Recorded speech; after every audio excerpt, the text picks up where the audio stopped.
الحمد لله رب العالمين والصلاة والسلام على أشرف الأنبياء والمرسلين نبينا محمد وعلى آله وأصحابه أجمعين أما بعد. The author, he mentioned رحمه الله تعالى الشرط السابع, الشرط السابع, the seventh condition. الشرط السابع يعني من شروط الصلاة, from the conditions of the salah, the seventh condition. The seventh condition from the conditions of as-salah. He says دخول الوقت, دخول الوقت, that the entrance of the time, the entrance of the time, meaning that the time for the particular prayer, it must enter and come in before the prayer will be considered correct. The author, he says وَالدَّلِيلُ مِنَ السُنَّةِ, وَالدَّلِيلُ مِنَ السُنَّةِ, and the evidence of this from the sunnah, حديث جبريل عليه السلام أنه أما النبي صلى الله عليه وسلم في أول الوقت وفي آخره ثم قال يا محمد الصلاة ما بين هذين الوقتين. The evidence for the fact that the entrance of the time is a condition from the conditions of the salah, the evidence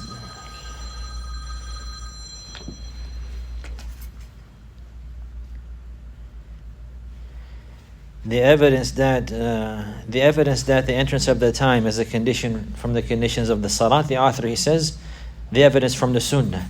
The evidence from the sunnah that the entrance of the time is a condition from the conditions of the salat is the hadith of Jibreel alayhi salam, that he led the Prophet sallallahu alayhi wasallam in the prayer, in the first time and in the earliest time of the prayer, and in the end and the last time of the prayer. In the earliest time of the prayer and in the last time of the prayer. And then he said, O Muhammad sallallahu alayhi wasallam, as-salat ma bayna hadayn al-waqtayn, that the prayer is between these two times. That the prayer is between these two times, referring to the well-known narration of the Prophet sallallahu alayhi wasallam, which occurred on the morning just after the night of Al-Isra wal-Mi'raj, after the obligation of the prayer 5 times in one day and one night was made and prescribed. On the very next day, Jibreel alayhi salam, he descended on the Prophet sallallahu alayhi wasallam, and he led the Messenger sallallahu alayhi wasallam in the 5 daily prayers, beginning with the dhuhr, and each prayer he led the Prophet sallallahu alayhi wasallam on the first day at the very beginning of the time of that prayer, at the time that prayer entered. And then the very next day, he descended again, alayhi salam, on the Prophet sallallahu alayhi wasallam and led him in prayer again, but this time at the end of that time of each prayer. And then he mentioned that the prayer is between these two times. So on the first day, he clarified in application the beginning of each prayer, and on the second day, he clarified in application the end of each prayer, clarifying that these prayers, they have specific times. This is a clear evidence from the Sunnah, and this hadith is narrated by Ibn Abbas radiyallahu anhuma, and also Jabir radiyallahu anhu, and others as well. But from the most famous wordings is that which is in Sunan Abi Dawud, and likewise in At-Tirmidhi, from the hadith of Ibn Abbas radiyallahu anhuma, and also that which is connected by Al-Imam al-Nasa'i from the hadith of Jabir radiyallahu anhu about this event here that occurred. And there are many other narrations as well, clarifying the details of the times of the prayer. But this is what the author he's referring to here. He says, وَقَوْلُهُ تَعَالَى, and the statement of Allah the Most High, إِنَّ الصَّلَاةَ كَانَتْ عَلَى الْمُؤْمِنِينَ كِتَابًا مَوْقُوتًا, أي مفروضا في الأوقات. He says, and likewise the statement of Allah the Most High, and the meaning of which is, and indeed the salat, it is made obligatory. It is made obligatory upon the believers at prescribed times. It has been made obligatory upon the believers at prescribed times. He says, the meaning of kitaban mawqutan, yani prescribed times, ay mafruḍan fil awqat, mean made obligatory at times that are prescribed. Made obligatory in times that are prescribed. He says likewise, وَدَلِيلُ الْأَوْقَاتِ And the evidence for the times, قوله تعالى, and the statement of Allah the Most High. The statement of Allah the Most High, أقم الصلاة لدلوك الشمس إلى غسق الليل وقرآن الفجر إن قرآن الفجر كان مشهودا. The author, he mentions the evidence for these times. The evidence for the times is the statement of Allah the Most High. That which means establish the salat. And establish the salat لدلوك الشمس, meaning at the midday, meaning whenever the sun meets the peak and begins to descend at the beginning of the time of dhuhr, meaning just at midday. لدلوك الشمس يعني عند زوالها. عند زوالها إلى غسق الليل, until the darkness of nighttime. وقرآن الفجر, and the recitation of the Quran at Fajr. And indeed, the recitation of the Quran at Fajr is witnessed. And indeed, the recitation of the Quran at Al-Fajr, at the time of Al-Fajr, yani the Salat of Al-Fajr, it is something that is witnessed. So here in this noble verse, Allah subhanahu wa ta'ala has referred to those times in general. Has referred to the times of the 5 daily prayers in general. The first one, لِدُلُوكِ الشَّمْس. This is the Dhuhr prayer. This is the beginning of the Dhuhr prayer. لِدُلُوكِ الشَّمْس يعني عند زوالها. So this is at midday, right at midday. And إلى غسق الليل. غسق الليل until the nighttime. And this is Isha. So this includes the Dhuhr and the Asr and the Maghrib and the Isha. This time here. From the entrance of the Dhuhr at midday all the way until the coming of nighttime. This includes all 4 of those prayers, Dhuhr and Asr, and likewise Al-Maghrib and Isha. And then what Quran al-Fajr, and the recitation of the Quran and Salat al-Fajr. Yani this has a specific emphasis. In Quran al-Fajr kana mashhuda. So this is referring to Salat al-Fajr. Salat al-Fajr. So no doubt the prayers, the obligatory prayers, as-salawat al-khams, laha awqatun ma'luma. They have prescribed times that are well known. They have prescribed times that are well known. And the entrance of the time, what we're discussing here, dukhul al-waqt. Dukhul al-waqt min akad shurut as-salat. Min akad shurut as-salat is from the most highly emphasized conditions of the prayer. From the most highly emphasized conditions of the prayer. Meaning that even sometimes if a person were not able to bring some of the other conditions in the proper time, meaning the time is about to go out, he's about to miss the condition of the time, then it will be allowed for him to pray in the state that he's in. It will be allowed for him to pray in the state that he's in, and some of the other conditions will fall off because of how emphasized this particular condition is. Because of how emphasized this particular condition is.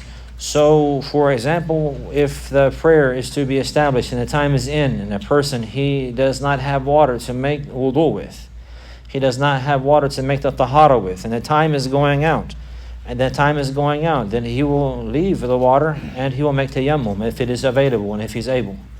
And if it's available and he is able, he will not wait until after the time is gone in order to get water to make the proper wudu, or even to make the proper ghusl, and the likes like this. If the time is about to go out and the water is not available or he is not able to use it, then he will turn away from that and he will make tayammum. Even if he was in a circumstance where he's not able to make tayammum, he does not have the clean earth to make the tayammum with, or he's not able to make tayammum, there's no water and he's not able to use the water, nor is he able to use the clean earth, and the time is about to go out, he will pray in the manner that he's in. These conditions will fall off. Even if he had with him a hadith, even if it was a hadith akbar, even if he had on his clothing najasa, and the time is about to go out, and he's not able to change his clothing, and he has no water to purify his clothing with, or he's not able to use it, and the time is about to go out, these conditions, they fall off. For example, we've seen the 4th condition, which is a great condition, raful hadithi, and likewise the 5th condition as well, which is izalatul najasa. Raful hadithi, to remove the hadith, and to be in a state of tahara. And this is something major. Even the author, he mentioned many different issues related to that affair, clarifying the importance of raising the hadith. And there are many details with regards to that. And likewise, as well, removing the najasa, removing the filth and the impurity from the body and from the clothing and from the place of prayer. But more emphasized than that is the condition here, the condition of the time. That the time it must be in, and the time it has a beginning and it has an end. And the prayer has to be performed in the proper time. The prayer has to be performed in the proper time. It cannot be performed before the time, nor should it be delayed until out of the time. Nor should it be delayed until out of the time. The prayer, it has a specific time. And it's not allowed to perform it before that time comes in. And it's not allowed to delay it likewise. And it's not allowed to delay it likewise. And this is in general. We discuss, inshallah, some of the details, but to understand this affair. So therefore, if the time is going out and a person, he's not able to remove the hadith, or he's not able to remove the najasa because of his situation or circumstance, then he will pray how he is. He will pray how he is. And his prayer will be accepted and he will not have to repeat. وَلِلَّهِ الْحَمْدِ.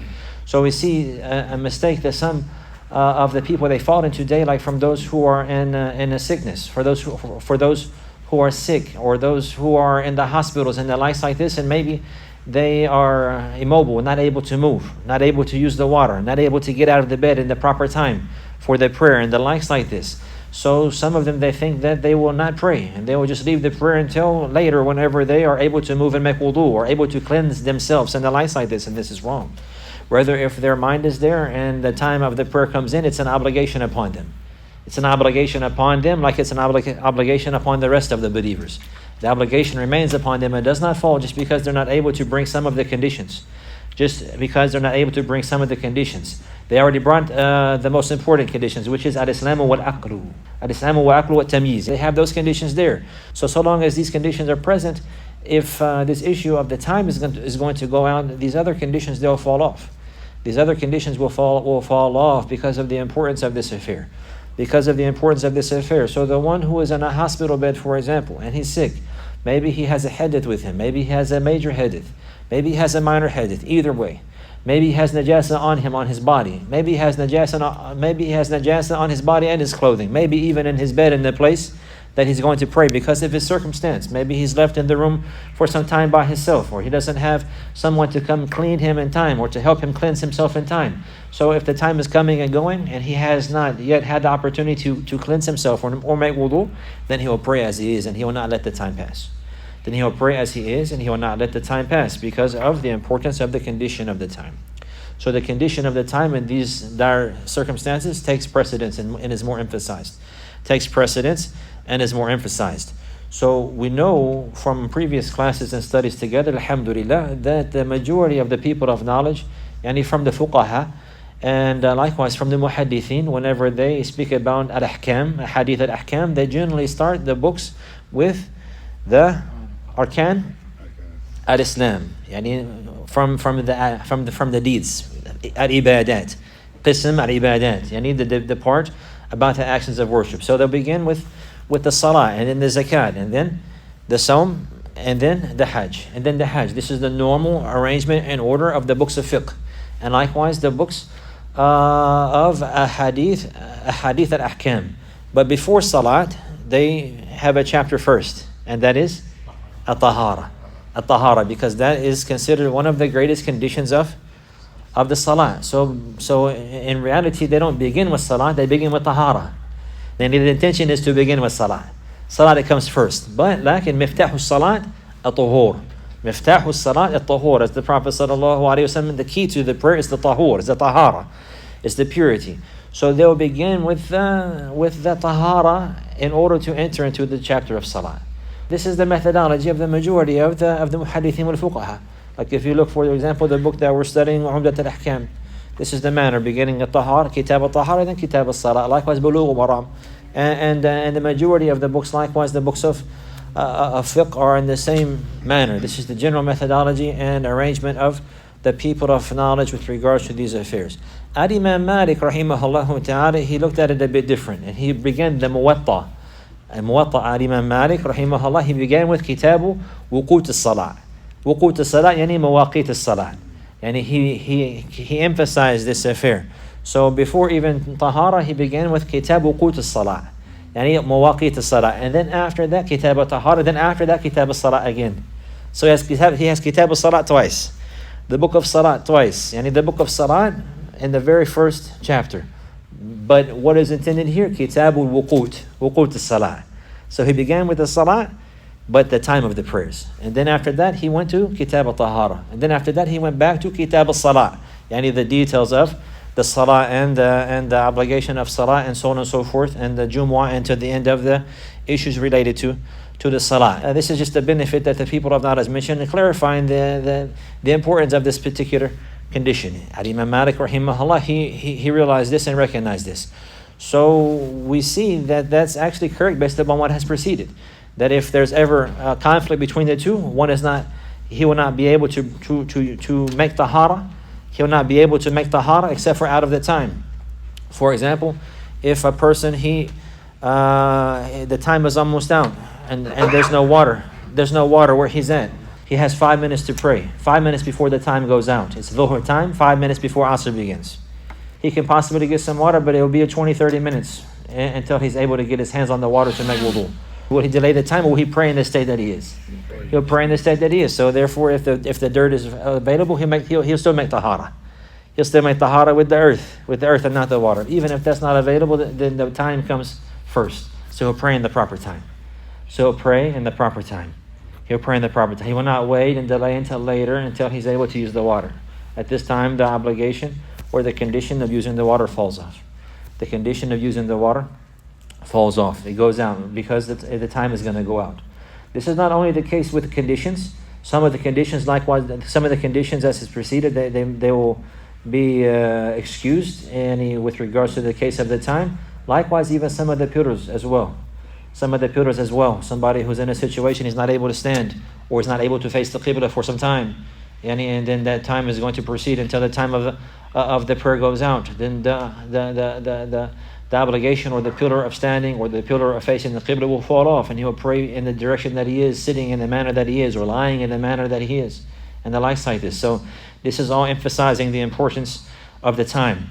Allah knows best. The reason why the majority of the fuqaha and the scholars of hadith and the likes, whenever they speak about these rulings and they either arrange the hadith in these different chapters or these issues in fiqh in these different chapters, why they choose to begin with tahara, and Allah knows best, is because of how many different issues are related to that.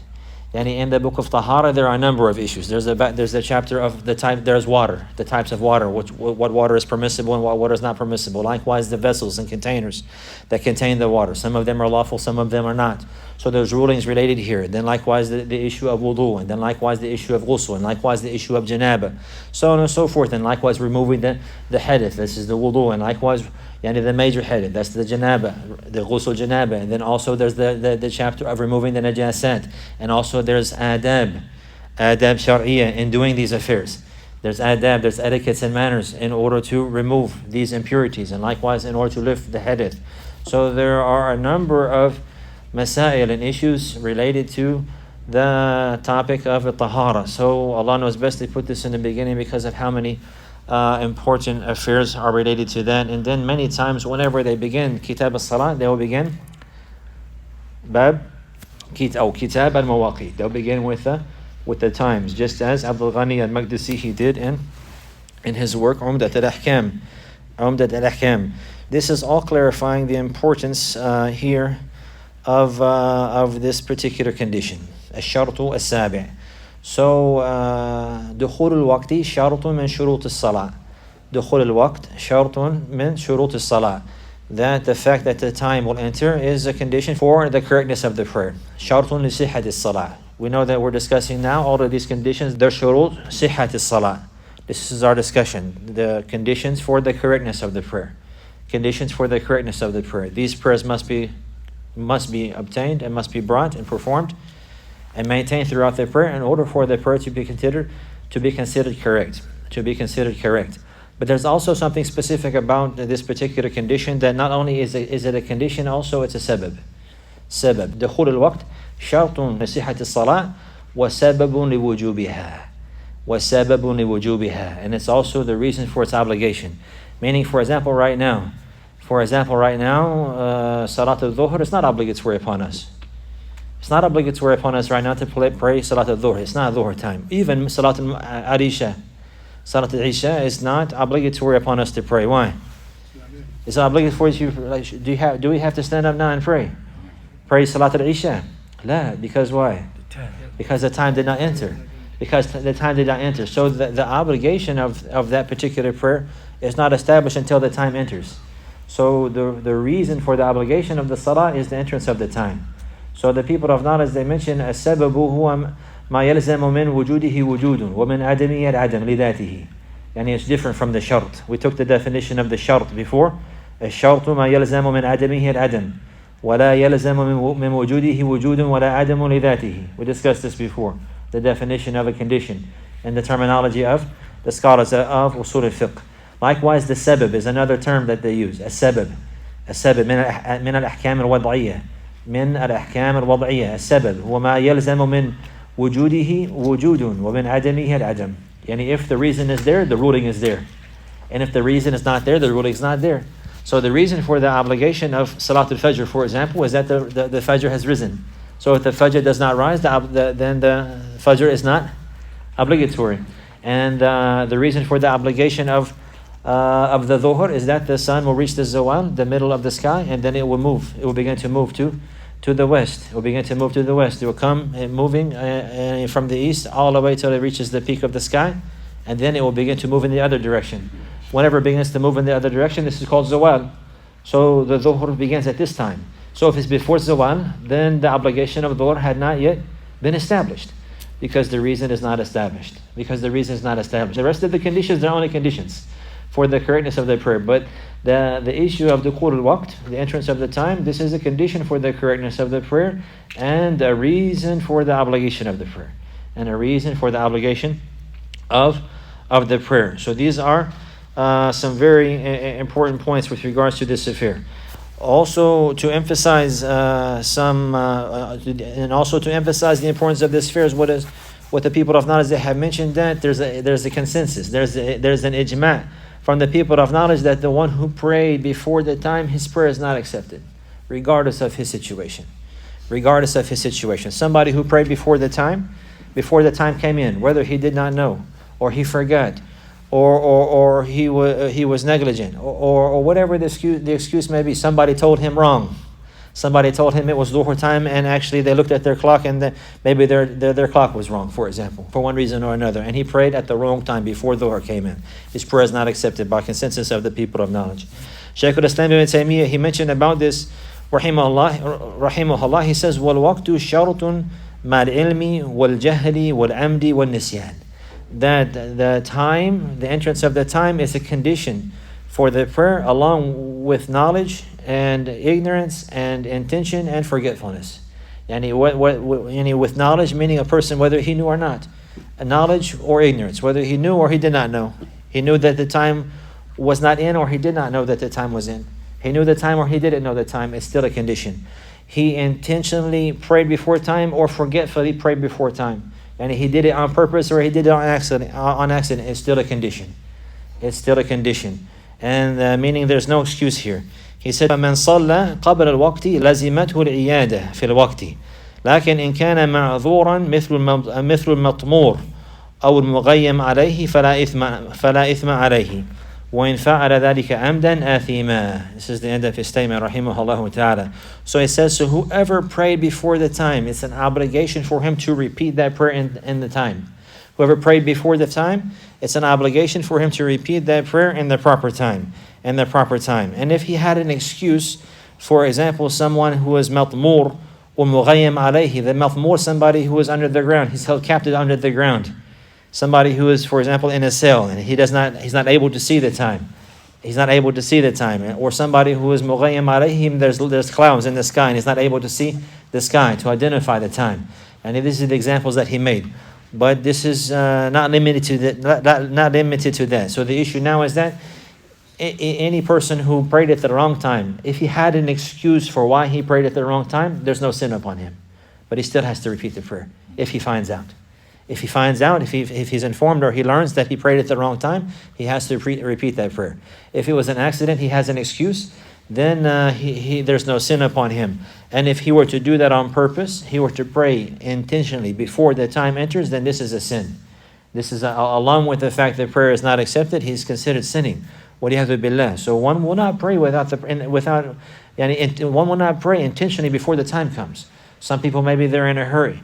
Some people maybe they're hastening. Some people maybe they think that they're busy and they want to do something. And the time is not suitable in their mind for their circumstance. So maybe they'll hasten and pray before the time. They'll pray before the time. Or even sometimes some people, they'll gather the prayer, praying the Asr time and the Dhuhr time, claiming that they're gathering, but without a legislative excuse, without a proper excuse. And the likes like this, then this is not going to be accepted. It's not allowed to pray the prayer outside of his time, not before nor after, without an excuse. And even if he prayed before, there's no excuse for that. And the only way there would be excuse to pray the prayer before the time if it's a prayer that's gathered with the prayer before it. Like praying Asr before the time of Asr, at the time of Dhuhr, in circumstances, whenever it's allowed to combine them. When it's allowed to combine them. Now he's praying the Asr before its time, but now because of this intention and because of this excuse, the time of Dhuhr now became the time of Asr. So the time of Dhuhr and Asr, they share in times of need and in times of excuse. And the times of Maghrib and Isha, they share. They become one time in times of excuse and in times of need. And in times of legislated excuse, not in times of negligence and the likes like this, but rather in times of legislated excuse that are considered in the deen of Allah Azza wa Jal. These times they become one. These times they become one. This is indicated in the verse the author he mentioned. And وَأَقِيمَ الصَّلَاةَ لِدُلُوكِ الشَّمْسِ إِلَى غَسَقِ اللَّيْلِ, and establish the prayer from the noonday until the coming of the darkness of night. And this is including all four of those prayers, Dhuhr and Asr, and Maghrib and Isha. These are two major times. The Dhuhr prayer and the Asr time, these are two major times. These are two major times. In certain circumstances, they become one time. And the Maghrib time and the Isha time, these are two major times. In certain circumstances, they become one time.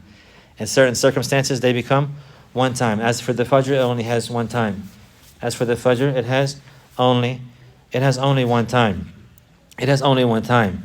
Again, to emphasize, if a person he were to pray the prayer, even on accident, or out of forgetfulness, before the time entered, or he began the prayer before the time entered, then he must repeat the prayer. The prayer is not accepted. The prayer is not accepted. Somebody, for example, he thought the Dhuhr came in. He thought that he looked at his watch and he had the time for Dhuhr. It was mentioned on his watch or on his phone. And he thought that the Dhuhr came in. And then come to find out his watch was wrong. Or his phone was wrong. And then in the middle of the prayer he heard the adhan, for example. Or he simply thought it was Dhuhr. He was miscalculating in his mind. And he started praying, and then after he finished, then suddenly later on he heard the adhan. Oh, subhanallah. So he prayed before the time.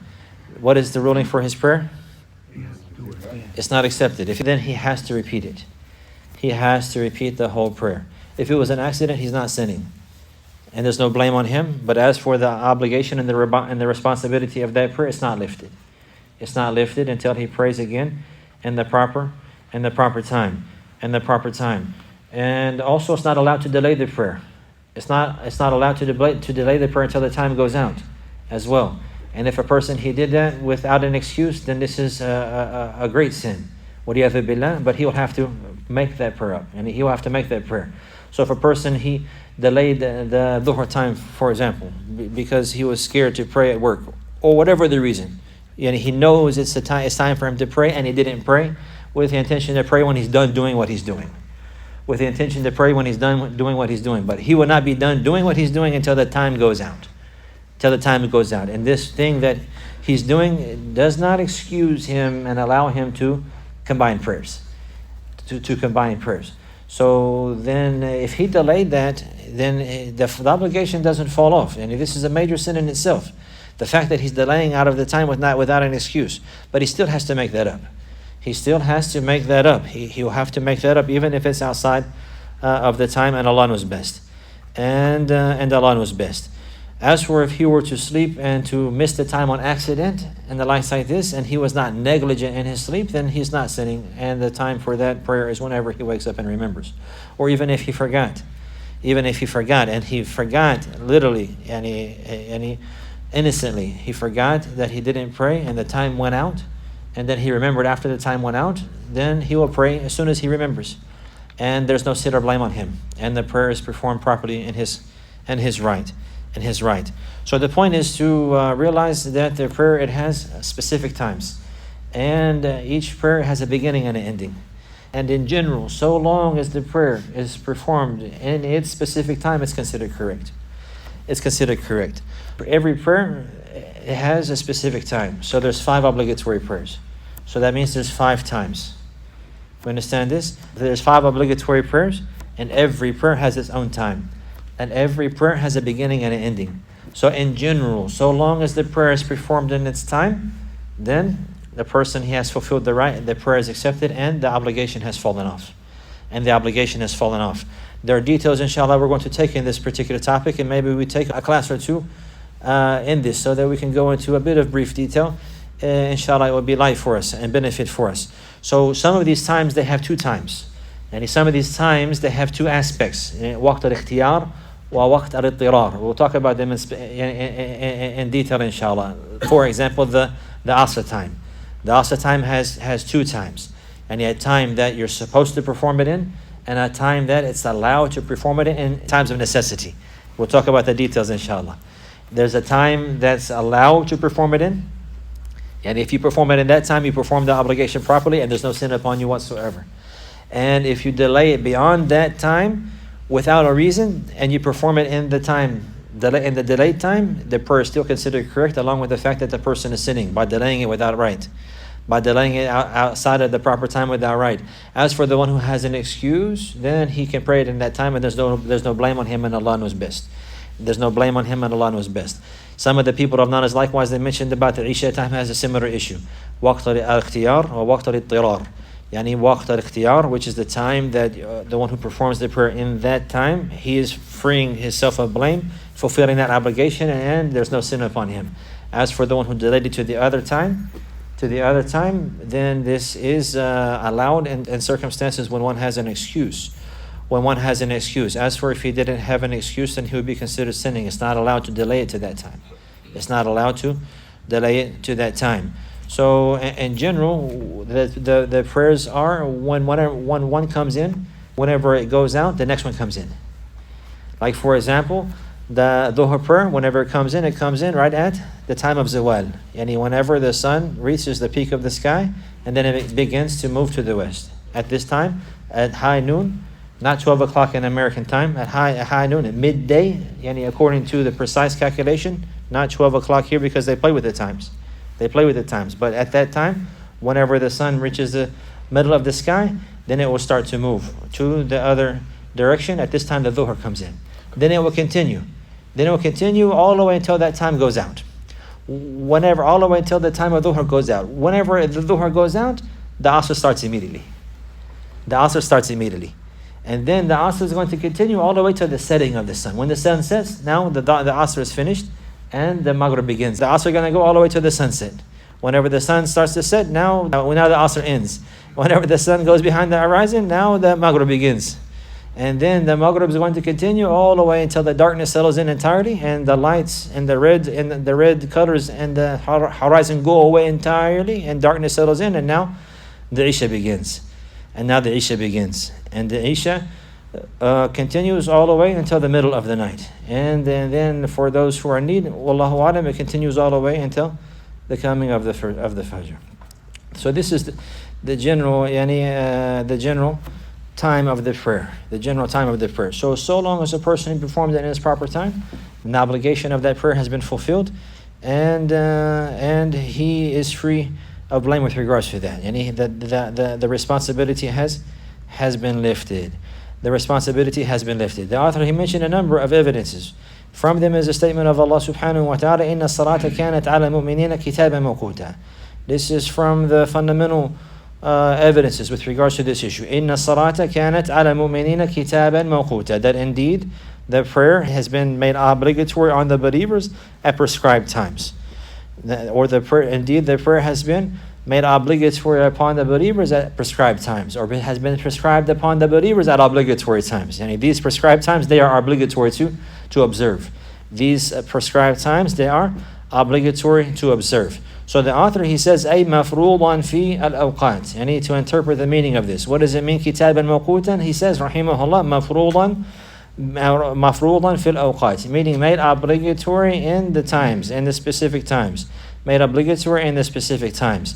And that which the author he's mentioning is exactly what Ibn Abbas radiallahu anhuma he has mentioned. He says, أي مفروضا. كتابا موقوتا أي مفروضا, meaning that it's been made obligatory. That these are times that are made obligatory. موقوتا يعني بمعنى المواقيت, that they're obligatory times. Times that are made, they're prescribed, and it's obligatory to perform them in these times. Ibn Mas'ud radiallahu anhu, he says, إن للصلاة وقتا كوقت الحج. What is intended here is that indeed the salat, it has prescribed times just like the time of Hajj. It has a time just like the time of Hajj. Just like it's not allowed to perform the Hajj except in Al-Hajj Ashhurun Ma'lumat. We have discussed this affair. Hajj, it has mawaqit. It has mawaqit al-zamaniyya wa mawaqit al-makaniyya. He's referring to a zamaniyya. So there's a specific time for the Hajj. There's a time for the Hajj and for the rites of Hajj. And if the rites of Hajj are performed outside of that time, it will not be accepted. It will not be accepted. So Ibn Mas'ud radiallahu anhu, he's saying that the salah has times like that, meaning prescribed times that the salah must be performed in. If they're not performed in those times, it will not be accepted. Just like Hajj, if it's not performed in the proper time, it will not be accepted. It will not be accepted. Likewise, it has been narrated from Zayd ibn Aslam that he says, كتابا موقوتا يعني منجبا منجما كلما مضى نجم جاءتهم, يعني كلما مضى وقت جاء وقت, يعني جاء وقت آخر. And so he says, Zayd ibn Aslam rahimahullah, munajjaman, kitab al-mawqutan munajjaman. Munajjaman means proportioned out at specific times. But proportioned out at specific times. From the wordings or from the meanings of al-najm is yani a portion of something that has been made munajjaman, meaning that it's come in portions. They mentioned that the Quran, nazala al-Quranu munajjaman ala al-nujum. Ala al-nujum, yani has been revealed in portions, little by little. It wasn't revealed all at one time. It wasn't revealed jumlatan, it was revealed munajjaman. Yani ala al-nujum, yani portion by portion. Portion by portion. So this is what is intended here. So the salat is made obligatory in portions. Yani not all at one time. Not all at one time. Rather, there's portions, there's specific times.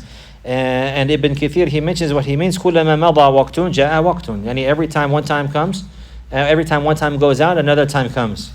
Every time one time goes out, another time comes. And this is likewise the position of the majority of the scholars, that whenever one time goes out, the other one comes in. And except for the Fajr. And the Fajr is known that time goes out with the rising of the sun.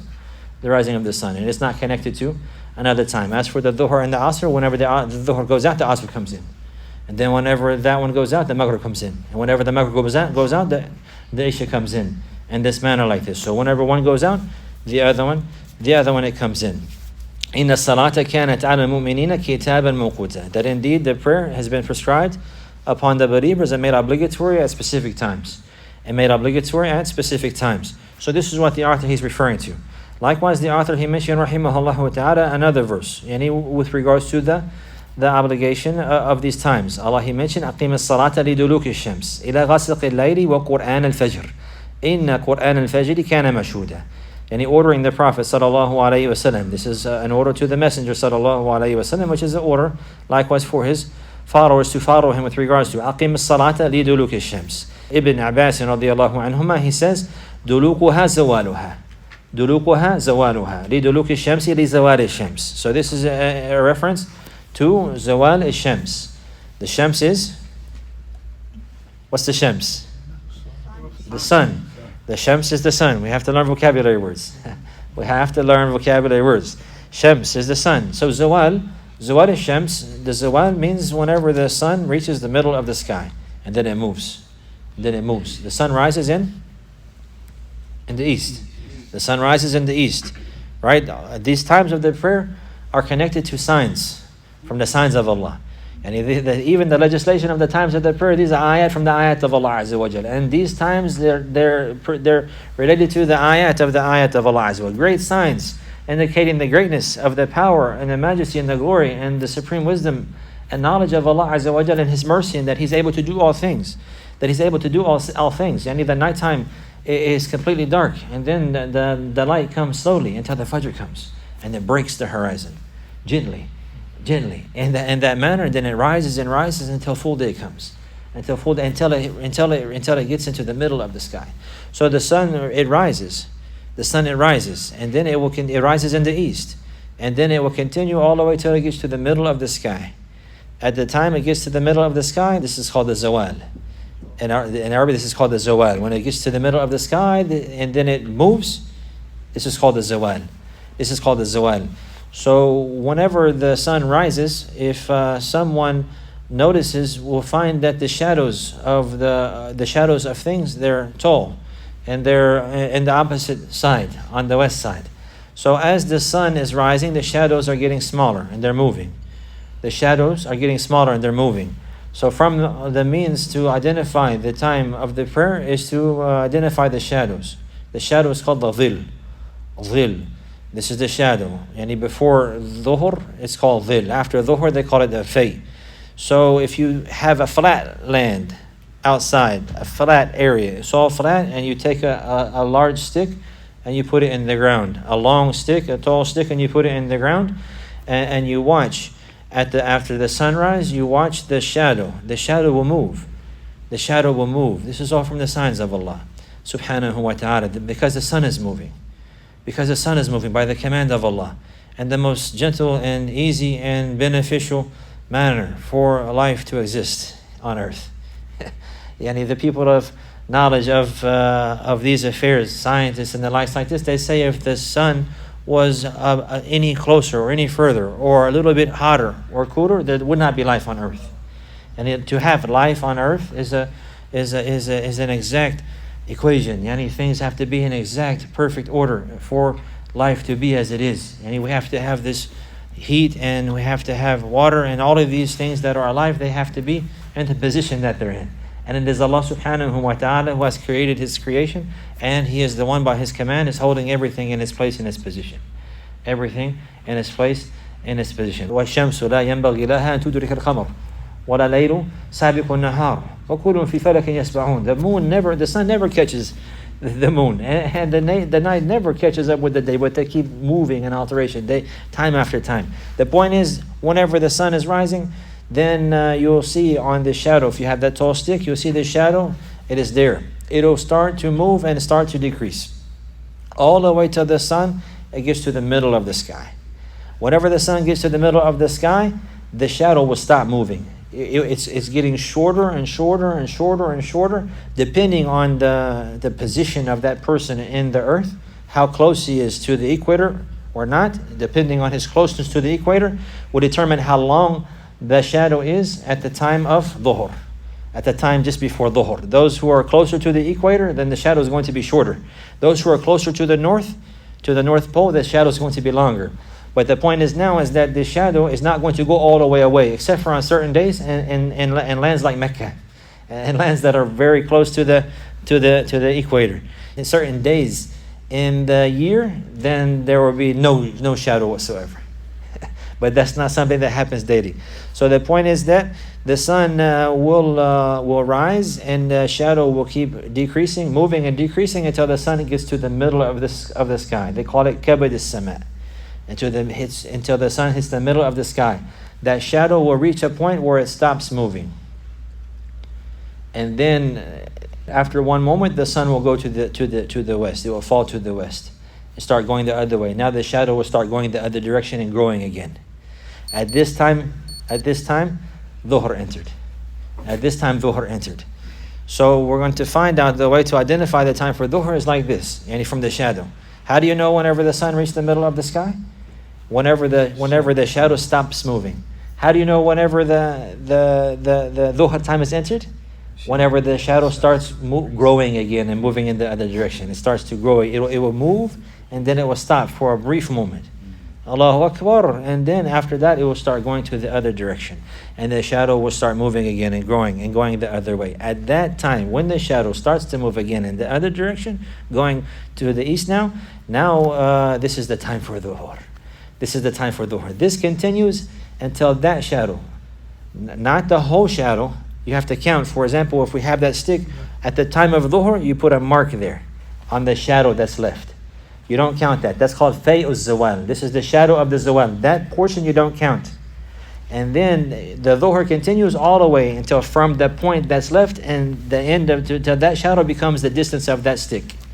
حتى يكون ظل كل شيء مثله. At this time, Asr enters. At this time, Asr enters. So this is what is intended by the statement of Allah Azza wa Jal, أقيم الصلاة لدلوك الشمس. دلوك الشمس يعني زوال الشمس. This is the zawal.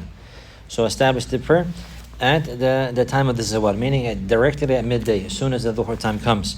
And then Allah, He says, إلى غسق الليل, until the night comes. Until the night comes. Ibn Kathir, he mentions, يعني إلى غسق الليل وقرآن الفجر. And then the recitation of Fajr, يعني صلاة الفجر. Ibn Kathir, he says, رحمه الله, فعلى هذا تكون هذه الآية دخل فيها أوقات الصلاة الخمسة. فمن قوله لدلوك الشمس إلى غسق الليل وهو ظلامه وقيل غروب الشمس أخذ منه الظهر والعصر والمغرب والعشاء. So based upon what has preceded, the times for the 5 daily prayers are included in this verse. And so from the statement of Allah the Most High, لدلوك الشمس إلى غسق الليل, from the duluk al-shams, and from the midday until the غسق الليل, the nighttime, he says وهو ظلامه. غسق الليل ظلامه is the darkness of the night, referring to the time for Isha. He said وقيل غروب الشمس. Some of the people mention غسق الليل means the setting of the sun, and he referring to the fact that that is not the strongest position. So he's mentioning that غسق الليل إلى غسق الليل meaning ظلامه until the darkness of the night. أخذ منه الظهر والعصر والمغرب والعشاء. It's been taken from this, or understood from this, that what is included is a dhuhr and the asr and the maghrib and al-isha. He says وقرآن الفجر, and the recitation at al-fajr, أي صلاة الفجر. What is intended here? Salat al-fajr. It's called Quran because of the fact that it's recommended to make the recitation long at the time of Fajr, and plus the fact that, as the verse mentions, إِنَّ قُرْآنَ الْفَجْرِ كَانَ مَشْهُودًا, that indeed the recitation at the Fajr specifically is witnessed. So Ibn Kathir, he continues, rahimahullah, he says وَقَدْ بَيَّنَتِ السُنَّةُ عَنْ رَسُولِ اللَّهِ صَلَى اللَّهُ عَلَيْهِ وَسَلَّمْ تَوَاتُرًا مِنْ أَفْعَالِهِ وَأَقْوَالِهِ تَفَاصِيلَ هَذِهِ الْأَوْقَاتِ. And the Sunnah of the Messenger of Allah sallallahu alaihi wasallam has clarified in action and in statement the details of these times. Tawataran, meaning a number of narrations that cannot be denied. Their authenticity cannot be denied because of how many they are, and the numerous chains that they have come verifying the authenticity that this is something that the Prophet sallallahu alaihi wasallam established. He says, بينت تفاصيل هذه الأوقات على ما عليه أهل الإسلام اليوم, in the manner that the people of Islam were still upon today, meaning referring to his time. And we say حتى اليوم, and to our time likewise. And he's mentioning that those times were clarified by the Messenger sallallahu alaihi wasallam in those sunnah, clarifying the details of these verses, and the Muslims were upon that from that day until his day. And they continue upon that from his day until our day by the mercy of Allah and the grace of Allah subhanahu wa ta'ala. So this is a great honor for us. He says, مِمَّا تَلَقَّهُ خَلَفًا مِنْ سَلَفٍ قَرْنًا بَعْدَ قَرْنٍ, from that which those who came later have taken from those who have preceded, generation after generation. And he says, كَمَا هُوَ مُقَرَّرٌ فِي مَوَاضِئِهِ وَلِلَّهِ الْحَمْدِ. And this is something that is established and clarified in detail in its proper place, meaning in the books of fiqh. Details of these affairs are clarified there. So this is something that is well known. The times of the prayer have been clarified and mentioned in general in the book of Allah, and clarified in great detail from the action and statement of the Messenger sallallahu alaihi wasallam, and carried down generation after generation in application. And the believers, they continue upon that today, establishing the prayer and these proper times from the grace and the mercy of Allah. The statement of Allah Azza wa Jal, وَقُرْآنَ الْفَجْرِ إِنَّ قُرْآنَ الْفَجْرِ كَانَ مَشْهُودًا, and the recitation of the Quran at Fajr, any meaning in Salat al-Fajr, emphasizing the recitation and the time of Salat al-Fajr. And then Allah, He says, indeed the recitation of the Salat al-Fajr, any meaning the prayer at Fajr is witnessed. Indeed the prayer of Fajr is witnessed, meaning the recitation. So therefore, this is why it's highly encouraged to increase and elong the recitation, because this is a prayer that is witnessed. And Ibn Kathir, he mentioned a number of narrations, that from them is that which is muttafaqun alayhi, from the hadith of Abi Hurayrah radiyallahu anhu, that the Prophet sallallahu alayhi wasallam, he says, يَتَعَاقَبُونَ فِيكُمْ مَلَائِكَةٌ بِاللَّيْلِ وَمَلَائِكَةٌ بِالنَّهَارِ, that there are angels at nighttime and angels in the daytime that are taking turns coming in alteration. They are taking turns coming in alteration consecutively. Angels of the nighttime and angels of the daytime, they're coming in alteration. There are angels that come at nighttime for recording and taking the deeds and doing that which Allah He has commanded subhanahu wa ta'ala, and their angels in the daytime likewise. Angels coming in the nighttime, observing the slaves, and angels coming at the daytime, observing the slaves, doing that which Allah subhanahu wa ta'ala has ordered them. So he says, sallallahu alayhi wa sallam, وَيَجْتَمِعُونَ فِي صَلَاةِ الصُّبْحِ وَالصَّلَاةِ الْعَصْرِ. And these angels, they gather and they come together at the same time at the salat Fajr, at the morning prayer, and likewise at the Salat al-Asr. And whenever one comes, the other one goes. But at these times they come together. One will descend at this time and the other will go up at this time. They come at this time. And they unite and they're together at this time, the time of Fajr and at the time of Asr. So he says, فَيَعْرُجُ الَّذِينَ بَاتُوا فِيكُمْ فَيَسْأَلُهُمْ رَبُّهُمْ وَهُوَ أَعْلَمُ بِكُمْ. So those who spent the night with you, they'll go up at this time, meaning at the Fajr time. They'll go up at this time. And their Lord will ask them, and He has more knowledge of you. And He'll ask them about you. And He has more knowledge of you. كَيْفَ تَرَكْتُمْ عِبَادِي. How did you leave my slaves? فَيَقُولُونَ أَتَيْنَاهُمْ وَهُمْ يُصَلُّونَ وَتَرَكْنَاهُمْ وَهُمْ يُصَلُّونَ. He said, and the angels will respond to Allah Azza wa Jalla that we came to them while they were in salah. And we left them while they were in salah. This is a great honor for the people of salah. This is a great honor for the people of salah. Allah subhanahu wa ta'ala, He knows everything. Nothing is hidden from Him. لا تخفى عليه خافية. He knows everything the angels do and everything that we do, everything that has happened, that will happen, that's going to happen. And this was known by Him subhanahu wa ta'ala before He created the creation. It was written with Him tabaraka wa ta'ala. So the fact that this narration has come in this manner and that the angels, they move in this manner and all of these affairs in the creation occur in this manner, this is to honor those who pray. This issue here, this narration here is in honor of those who pray. يَتَعَقَبُونَ فِيكُمْ مَلَائِكَةٌ بِاللَّيْلِ وَمَلَائِكَةٌ بِالنَّهَارِ. Allah is asking like this. He's not asking in order to know. He's asking in order to show the virtue of those slaves. They say, the angels, we come to them while they're praying and we leave them while they're praying. So this is a great, great honor for those who pray and a great, great encouragement to establish the prayer, especially in congregation, especially in the Fajr time and the Asr time and in all of the prayers. May Allah grant us success. هذا وصلى الله على نبينا محمد وعلى آله وصحبه وسلم.